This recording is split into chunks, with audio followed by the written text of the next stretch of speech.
अरे आप अपने विधायक तक को नहीं रोक पा रहे हैं। धारचूला के विधायक हरीश धामी जी, पता होगा आपको, वो भी क्या कह रहे हैं कि भाई मैं पुष्कर सिंह धामी के लिए अपनी सीट छोड़ सकता हूं। आप देख रहे हैं कांग्रेस के विधायकों में कितना प्रेम है भारतीय जनता पार्टी नेताओं के प्रति, और आप कह रहे हैं कि जनता भारतीय जनता पार्टी नेताओं से प्रेम न करे। ऐसे कैसे हो सकता है?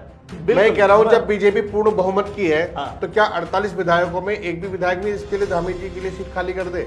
नहीं है तो इसलिए बहुत सारे विधायकों ने कहा, रुड़की के विधायक प्रदीप बत्रा ने कहा मैं सीट छोड़ सकता हूं। नहीं, इंडिपेंडेंट जो विधायक है उमेश कुमार ने भी बोला मैं सीट छोड़ सकता हूं। ऐसे कई सारे विधायक हैं जिन्होंने बोला मैं सीट छोड़ सकता हूं। भारतीय जनता पार्टी ये मानती है कि कांग्रेस को एक वो खराब पार्टी मानते हैं, तो कांग्रेस के लोगों को अपनी पार्टी में लाने के लिए इतने लालायित क्यों है? इस बार आपने कोई ऐसा ईवीएम पे ठिकरा फोड़ने का काम किया है?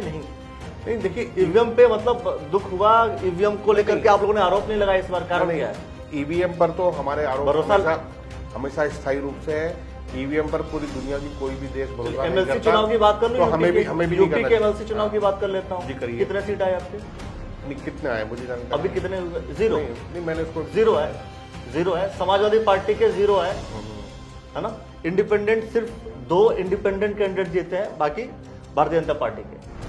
तो वहां बैलेट पेपर पे हुआ, तो ईवीएम भी नहीं, वो शिक्षक सीट का था या किस तरह का? नहीं, ईवीएम नहीं, मुझे उस चुनाव की कोई जानकारी। चलिए जानकारी छोड़ देते इस बात को छोड़ देते। जो 10 विधायक सुनने में आ रहा है जा रहे हैं बीजेपी में, तो उनके साथ मतलब और भी लोग जाएंगे या 10 ही जाएंगे? नहीं, अभी ऐसा है कोई विधायक नहीं जा रहा है। ये बात मैं आज आपको हरीश धामी बिल्कुल कोई नहीं जा रहा है, कोई नहीं जा रहा है, अभी नहीं जा रहा है कोई भी नहीं जा रहा है। आप कब जा रहे हैं बीजेपी? हम भी नहीं जा रहे हैं। आप कब जाएंगे? कभी भी नहीं जाएंगे, चाहे सब चले जाए हम तब भी जाएंगे। पूरे देश में कांग्रेस सिर्फ 2 राज्यों में है, एक राजस्थान तो दूसरा छत्तीसगढ़।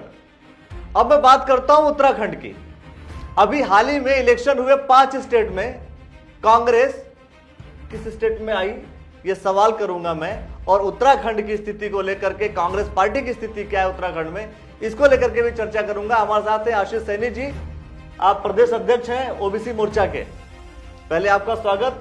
लेकिन आपसे सवाल यही है कि कांग्रेस के बहुत सारे जो विधायक हैं, मतलब जो बचे कुछ विधायक जो बने, वो भी अब बीजेपी ज्वाइन करने के फेर में है। आप भी ज्वाइन करने वाले हैं? नहीं, ना तो हमारे कोई माननीय विधायक ज्वाइन कर रहे हैं, ना ही हम ज्वाइन कर रहे हैं।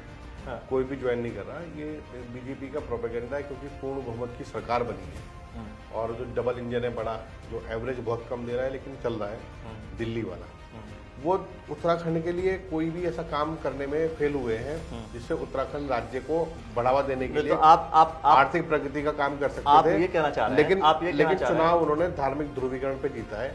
ये सच्चाई बीजेपी को मालूम है और वो खुद भी जानते हैं कि वो बीजेपी इस राज्य के लिए अब भी कुछ नहीं कर पाएगी। अच्छा, कहीं भी जहां भी इलेक्शन हुए केवल ध्यान कैसे भटकाया मतलब आप ये कहना चाहते हैं कि जितने भी स्टेट्स हैं, मात्र 2 स्टेट्स में आपकी सरकार बची है, बाकी सारे स्टेट्स में चली गई है, फिर भी आप जो है आरोप अभी बीजेपी पे लगा रहे हैं। आप नहीं, उसी पे लगाएंगे जो सरकार में बैठेगा। हाँ, तो आप उसी की आपकी गलती नहीं है, आप खुद में कमियां नहीं देख रहे हैं, बट आप सामने वाले पे आरोप लगाते चले जा रहे हैं कि बीजेपी खराब है, बीजेपी खराब है, बीजेपी खराब है। लेकिन कांग्रेस की क्या खराबियां हैं जिसकी वजह से कांग्रेस के प्रति लोगों का रुझान नहीं है?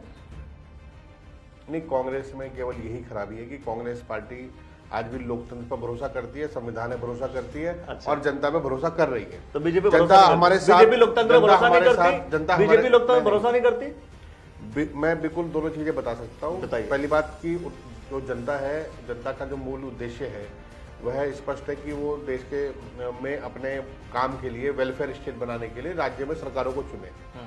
लेकिन क्या करते हैं कि 5 साल तक जो बीजेपी सरकार है कोई परफॉर्मेंस नहीं कर पाई।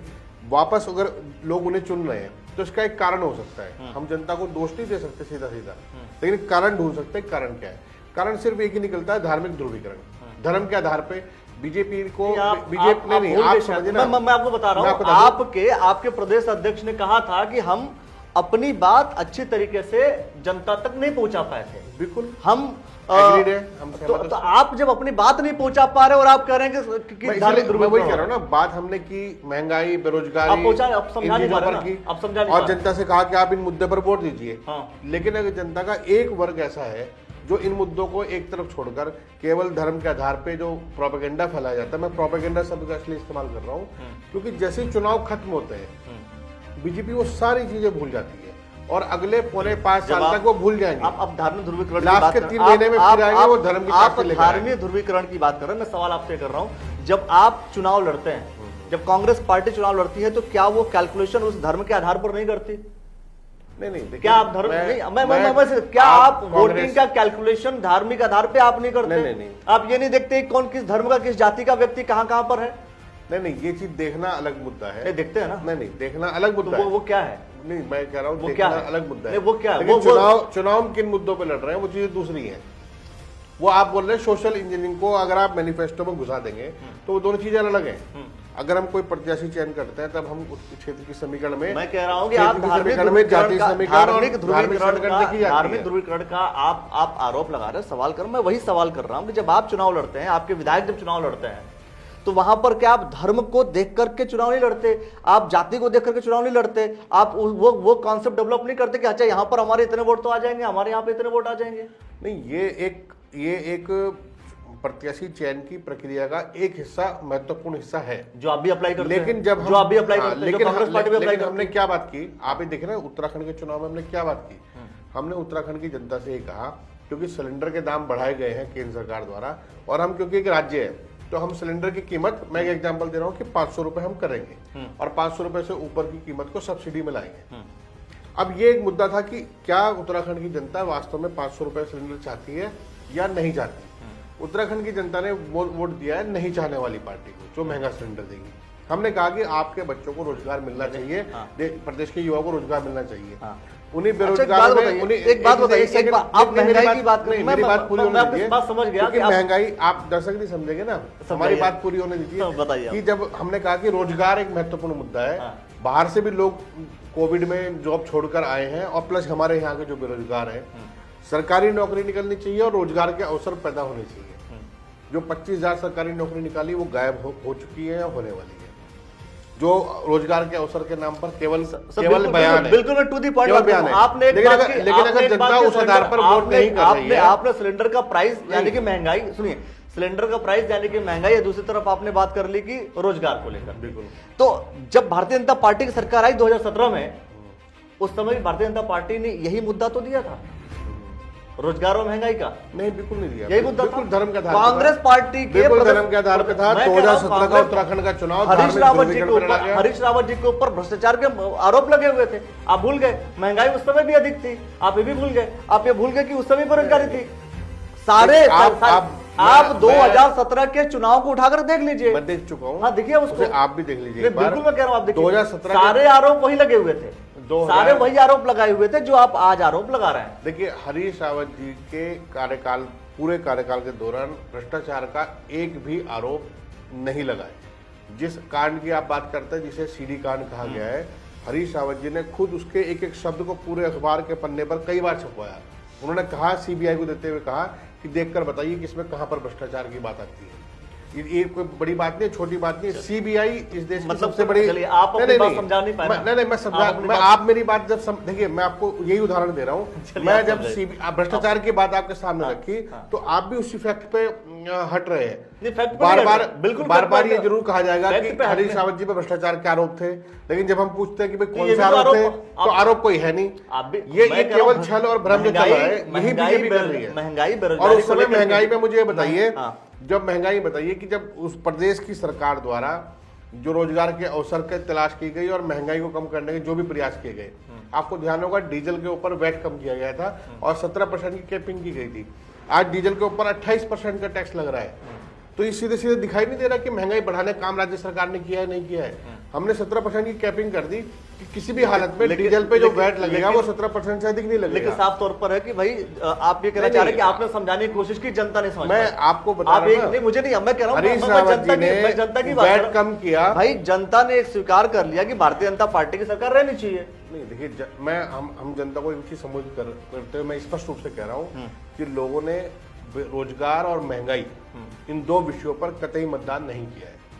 उन्होंने जो मतदान किया, बल्कि मैं ये कहूंगा कि जो कुमाऊं का और हमारा हरिद्वार का क्षेत्र था, इन्होंने तो कांग्रेस के फेवर में पक्ष भी वोट भी दिया और हमारी सीटें बढ़ के भी आई है। अच्छा, मतलब यहाँ के हम लोग आ रहे हैं केवल गढ़वाल और टिहरी क्षेत्र में। आप ये कहेंगे कि भाई यहाँ के लोग जहाँ पर कांग्रेस को वोट मिला है वहाँ के लोग समझदार हैं, वहाँ के लोग जो है बिल्कुल लॉजिकल देखते हैं, वोट परसेंटेज बढ़ रहा है ना हमारा, यहाँ बहुत अच्छे तरीके से बढ़ा है, मैदान में बढ़ा है, तो जहाँ घटा है, जहाँ बढ़ा वहाँ सही है, जहाँ नहीं बढ़ा वहाँ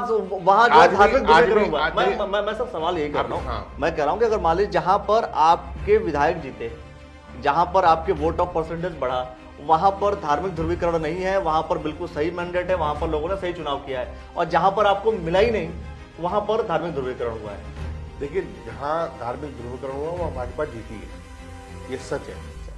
जहां नहीं हो पाया वहां पर वो हार गए। चलिए, इस बार आपने कोई ऐसा ईवीएम पे ठिकरा फोड़ने का काम किया है? नहीं, देखिए ईवीएम पे मतलब दुख हुआ, ईवीएम को लेकर के आप लोगों ने आरोप नहीं लगाया, इस बार कारण क्या है? ईवीएम पर तो हमारे आरोप हमेशा स्थायी रूप से है। ईवीएम पर पूरी दुनिया की कोई भी देश भरोसा नहीं करता। एमएलसी चुनाव की बात कर लो, तो हमें भी यूपी के एमएलसी चुनाव की बात कर लेता हूँ। जी करिए। कितने सीट आए आपके?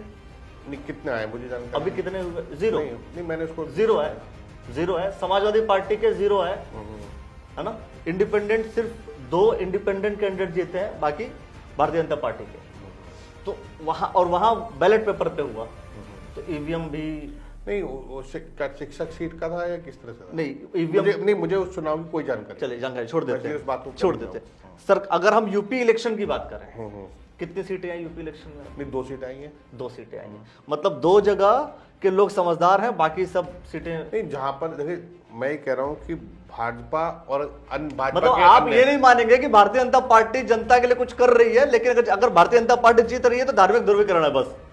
अरे आप अपने विधायक तक को नहीं रोक पा रहे हैं। धारचूला के विधायक हरीश धामी जी, पता होगा आपको, वो भी क्या कह रहे हैं कि भाई मैं पुष्कर सिंह धामी के लिए अपनी सीट छोड़ सकता हूं। आप देख रहे हैं कांग्रेस के विधायकों में कितना प्रेम है भारतीय जनता पार्टी नेताओं के प्रति, और आप कह रहे हैं कि जनता भारतीय जनता पार्टी नेताओं से प्रेम न करे।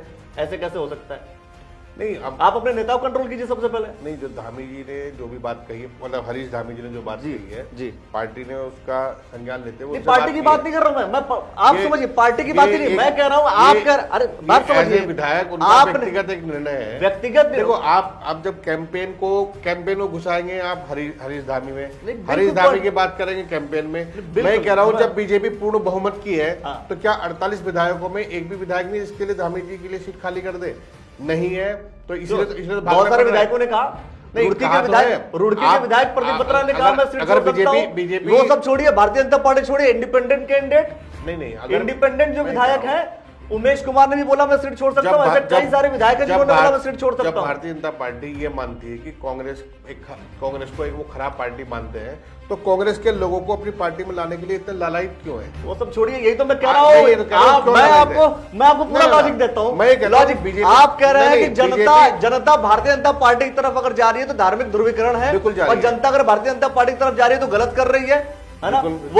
वो बेरोजगारी को नहीं समझ रही है, वो महंगाई को नहीं समझ रही है। लेकिन आपके खुद के विधायक भारतीय जनता पार्टी की तारीफ करें, भारतीय जनता पार्टी के पास जाए, वो आपको समझ में नहीं आता। आप अपने विधायकों को कंट्रोल नहीं कर पा रहे हैं, और आप चाहते हैं कि भाई जनता बिल्कुल। विधायकों पे कंट्रोल करने का काम नेता प्रतिपक्ष का है, प्रदेश अध्यक्ष का है, वो कर रहे हैं। मतलब साफ है ना कि भारतीय कांग्रेस पार्टी के नेता खुद बीजेपी में जा रहे हैं। अगर कोई आदमी, जब कांग्रेस पार्टी के नेता बीजेपी में जा रहे हैं, अगर कोई भी कांग्रेस पार्टी के नेता बीजेपी में जा रहे हैं, तो भाई बीजेपी में जनता जा रही है, तो दिक्कत क्या है आपको? कोई भी पॉलिटिकल आदमी, चाहे वो एमएलए हो चाहे पार्टी कार्यकर्ता हो, अगर वो अपने लक्ष्य से और अपनी पॉलिटिकल लाइन से अलग हटके चल रहा है तो पार्टी में वो अब उसके बारे में चर्चा होगी। उसे रहना, देखो किसी बात निकाल दीजिए, किसी को रहना होगा तो रहेगा, जाना होगा चला जाएगा। मैं कह रहा हूं आप निकाल देंगे, चलो आपको जो जाना चाहेगा वो चला जाएगा। यही तो मैं आपको समझाना चाह रहा हूं। इसका मतलब साफ है कि भाई कांग्रेस पार्टी के नेता भी कहीं ना कहीं भारतीय जनता पार्टी के लीडरशिप और भारतीय जनता पार्टी की रीति नीति को पसंद करते हैं। नहीं, भाजपा की रीति नीति को तो भाजपा खुद के लोग पसंद नहीं कर रहे। नहीं, कांग्रेस के लोग पसंद करते हैं। हालत खराब, कांग्रेस के लोग पसंद करते हैं। मैं खुद आश्चर्य करता हूं, कांग्रेस के लोग पसंद करते हैं कि भाजपा जब कोई सरकार होती है, पसंद करते हैं, तभी तक कांग्रेस के लोग बीजेपी में जा रहे हैं। मुझे तो ये समझ में नहीं आ रहा कि जब भारतीय जनता पार्टी की सरकार है, सब कुछ है, उसके बाद पहली बात तो ये कांग्रेस के लोगों की तरफ इधर की तरफ झांकते क्यों है?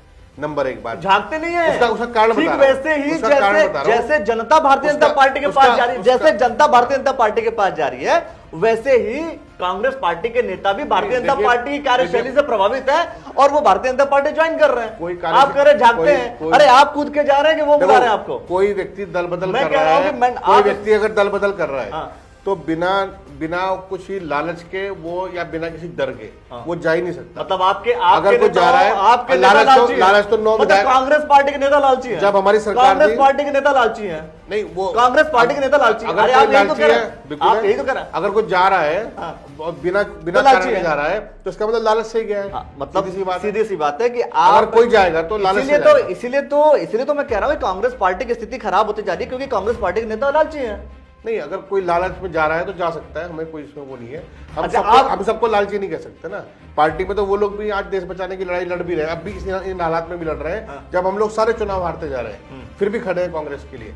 एक तरफ तो ऐसे लोग हैं जो देश को बचाने की लड़ाई में आज भी खड़े हैं और एक तरफ ऐसे लोग हैं जो जरा से लालच में बीजेपी की तरफ जाकर खड़े हो जाते हैं। तो दोनों में देखिए ना तुलना, तो लोग जिस दिन करेंगे और करते भी हैं, लोग देखते भी है कि जो आदमी दल बदल करके गया है उसकी क्या राजनीतिक वजूद है, क्या व्यवस्था है उसकी। और ऐसे तमाम उदाहरण मौजूद होंगे। हो सकता है कोई सत्ता के लालच में चला जाए, हो सकता है कोई पैसे के लालच में चला जाए। बताइए, जब जाए बिल्कुल जाए। झबरेड़ा विधानसभा तो में- अंग्रेज झबरेड़ा विधानसभा नहीं, में- मैं बताऊं, हिंदुस्तान में तो झबरेड़ा वो भी लोग रहे विधानसभा हैं में- झबरेड़ा जिन्होंने- विधानसभा में जब आपने कांग्रेस के पुराने कैंडिडेट को मतलब जो बीजेपी में चले आए, जी जी, हाँ, तो वो भी लालच में गए थे। नहीं, बिल्कुल टिकट के लालच में गए होंगे। टिकट लालच में गए होंगे, ठीक है। उन्हें लगा होगा कि पार्टी उन्हें टिकट देगी या नहीं देगी, अपने हिसाब से चले गए हो। अच्छा, जो लोग कांग्रेस में आए, नहीं, कौन आए बताओ? जो लोग कांग्रेस में आए, जैसे धन सिंह नेगी भारतीय जनता पार्टी छोड़ करके कांग्रेस में आए थे, तो उनको आपने लालच दे करके बुलाया था। नहीं, उससे पहले किशोर उपाध्याय जो पूर्व प्रदेश अध्यक्ष चलिए, थे, वो वहां से वहां चले। बीजेपी में गए, वो बीजेपी में, तब वो इधर हमारी पार्टी में आए। हाँ। क्योंकि देखिए कांग्रेस पार्टी को पूरा विश्वास था कि हम उनके प्रत्याशी, हमारे प्रत्याशी किशोर उपाध्याय जी होंगे। क्योंकि वो बहुत लंबे समय से वहां चुनाव लड़ते रहे हैं, तो उन्हीं को नेता के रूप में माना। कांग्रेस पार्टी में उस इमीडिएट कोई व्यक्ति चुनाव लड़ने के लिए एकदम तैयार नहीं था। धन सिंह नेगी जी ने पार्टी के पास आए, उन्होंने कहा मुझे आप टिकट दीजिए, पार्टी ने विश्वास किया, टिकट दिया। मतलब कुल मिलाकर लेकिन के- लेकिन कुल मिलाकर लेकिन के लेकिन जो जहां से तैयारी कर रहा ये था, फर्क मैं बता रहा जो हूँ। जहां से तैयारी कर धन रहा सिंह था, नेगी जब कांग्रेस में आए, वो इसलिए आए क्योंकि उनकी पार्टी, जिस पार्टी के वो एमएलए थे, उस पार्टी ने उन्हें टिकट ना देना बेहतर समझा और किशोर उपाध्याय जी को पार्टी का टिकट दिया। किशोर उपाध्याय जी कांग्रेस के नेता है। बिल्कुल। अब आप देखिए कि जो पूर्ण बहुमत की सरकार है, जो बीजेपी सरकार है, बहुत मजबूत सरकार है, उसके बाद उसको क्या जरूरत पड़ती है कि अपने विधायक का टिकट काट के उनको लाए। लाने में क्या है, उसने लालच दिया कि हम आपको ये करेंगे, हम कुछ भी लालच दिया होगा। उसका धन सिंह नेगी जी बाहर गए हैं। इस पूरे चुनाव अभियान में ये आप बताइए कि कांग्रेस कब किस बीजेपी वाले के पास गई कि भैया आप हमारी पार्टी में आ जाओ। बीजेपी अब भी घूम रही है। कारण इसका स्पष्ट है कि बीजेपी में नेताओं की कमी है। बीजेपी को देश चलाना, सरकार चलानी नहीं आती। चाहे सरकार कितनी बना ले, सीट कितनी बना ले, चली जा रही है। आज भी वो सरकार चलाने में फेल है, हर एक पैरामीटर पे फेल है। ठीक है, तो जिस हिसाब से, अच्छा, जो 10 विधायक सुनने में जा रहे हैं बीजेपी में, तो उनके साथ मतलब और भी लोग जाएंगे या 10 ही जाएंगे? नहीं, अभी ऐसा है, कोई विधायक नहीं जा रहा है। ये बात मैं आज आपको हरीश धामी, बिल्कुल मैं कोई नहीं जा रहा है, कोई नहीं जा रहा है, अभी नहीं जा रहा है, कोई भी नहीं जा रहा है। आप कब जा रहे हैं बीजेपी? हम भी नहीं जा रहे हैं। आप कब जाएंगे? कभी भी नहीं जाएंगे, चाहे सब चले जाए, हम तब भी नहीं जाएंगे। हम तो कांग्रेस चलेंगे। सब चले जाएंगे, अकेले रहेंगे आप? बिल्कुल रहेंगे। तो विपक्ष की भूमिका में मतलब अकेले खड़े रहेंगे आप? नहीं, हमारे साथ बहुत सारे लोग खड़े हैं। कौन? खाली विधायक आप अपनी बात तो समझा, वही बात आप अपनी बात तो समझा नहीं पा रहे हैं। महंगाई के मुद्दे को आप समझा नहीं पा रहे हैं। देखिए, समझ सब लोग रहे हैं। हाँ। ये जो देखिए जनता भी जिस चक्रव्यूह में फंसी है ना, लोग खुद समझ रहे हैं कि उन्होंने अपने पैर पे कुल्हाड़ी मारी है, कि खून उनके शरीर से निकल रहा है, घाव उनके शरीर में हुआ है। सर, पंजाब आपके हाथ में, उसके बाद भी उन्हें लग रहा है कि नहीं, पंजाब आपके हाथ से चला गया। देखिए, यूपी आपके हाथ में नहीं है। मतलब 5 स्टेट में इलेक्शन, 5 स्टेट में आपकी भूमिका कहीं भी नहीं है, मतलब आप कहीं है नहीं। मैं ये कह रहा हूँ, हमारी जो मतलब साफ है कि कांग्रेस, हमारी जो लड़ाई है वो लोगों के वेलफेयर के लिए है। लोगों ने हमें छोड़ के केवल प्रोपेगेंडा को चुन लिया। अच्छा, आम आदमी पार्टी पंजाब में जीतती है, वहां बीजेपी ने तो देखो चुनाव नहीं लड़ा, वहां पर क्या बोलेंगे आप? नहीं, मैं चाहे आम आदमी पार्टी हो या बीजेपी हो, दोनों ही पार्टियां गैर कांग्रेसवाद को लेकर आई हैं। इनके भाषणों में और इनके क्रियाकलाप में केवल एक शब्द रहता है, गैर कांग्रेसवाद। और गैर कांग्रेसवाद, तो आप क्या करते हैं? आप भी तो कहते हैं कि भाई बीजेपी को हटाएंगे। आप कांग्रेस के लोग बीजेपी के विधायक को हटाएंगे, बीजेपी को हटाएंगे। कांग्रेस ने अपने बीजेपी ने कांग्रेस को हटा दिया। कांग्रेस ने अपने किसी भी नारे में, किसी भी क्रियाकलाप में या किसी भी कार्यक्रम में बीजेपी हटाओ का नारा नहीं दिया है, या बीजेपी मुक्त भारत कभी नहीं कहा। बीजेपी ने हमेशा कांग्रेस मुक्त भारत की बात कही और खुद को कांग्रेस युक्त भाजपा बना दिया। आज आम आदमी पार्टी की भी स्थिति यही है। आम आदमी पार्टी कांग्रेस के खिलाफ बोलती है और जहां बीजेपी कमजोर थी, बीजेपी ने वहां उनको सपोर्ट कर दिया। अच्छा, वहां बीजेपी ने सपोर्ट किया। बीजेपी मतलब पंजाब में आम आदमी पार्टी को बीजेपी ने सपोर्ट किया। देखिए, मैं इसका उदाहरण दे रहा हूं। भारतीय जनता पार्टी की विचारधारा गांधी नेहरू की जो विचारधारा है उसके ठीक विपरीत है। जिस पार्टी के सांसद गांधी जी का पुतला खड़ा करके उस पर गोली मार के अपने भड़ास निकालना चाहते हो, आज भी उनकी हालत ये हो, उनके मानसिक दुर्गति की इतनी स्थिति हो चुकी है, तो उन्होंने, केजरीवाल जी ने क्या किया, सबसे पहले पंजाब गए, उन्होंने कहा जी ऐसा है, हम 2 लोगों की फोटो लगाएंगे, महात्मा गांधी की फोटो हटा देंगे। यानी महात्मा गांधी की फोटो हटा के ऐसा कौन सा वेलफेयर का काम अटका पड़ा था जो केजरीवाल जैसे व्यक्ति को करना पड़ा। और 2 दिन बाद, पार्टी को 2 दिन बाद, 2 ही दिन बाद वो गुजरात गए, वहीं अहमदाबाद में जाके चरखा काटने की नौटंकी कर रहे थे। देश के प्रधानमंत्री ने भी नौटंकी की है और इन्होंने भी की है। ये गांधी विचारधारा के, नेहरू विचारधारा के खिलाफ भी बोलते हैं। आम आदमी पार्टी भी खराब, बीजेपी भी खराब। मैं कह रहा हूं फिर भी कांग्रेस पार्टी खत्म क्यों होती चली जा रही है? नहीं, कांग्रेस पार्टी चुनाव हार रही है, चुनाव क्यों हारती चली जा रही है? कारण बताइए।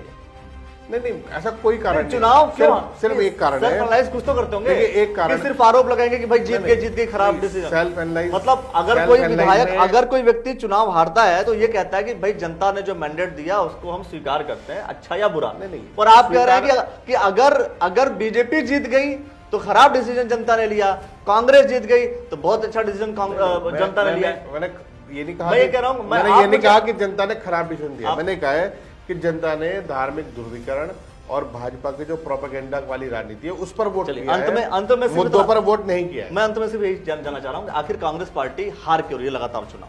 देखिए, कांग्रेस पार्टी के जो लगातार हारने का कारण ये है कि देश इस वक्त धार्मिक ध्रुवीकरण के दायरे में फंस चुका है।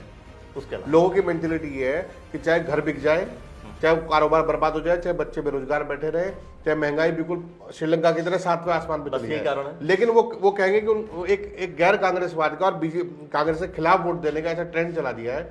उस ट्रेंड में आज एक बड़ा वर्ग फंस चुका है। अब धीरे धीरे करके हम उनको समझा सकते हैं कि हम कह सकते हैं। कितने वर्षों में आप समझा के? नहीं, जहाँ पे कितने वर्षों में तकरीबन?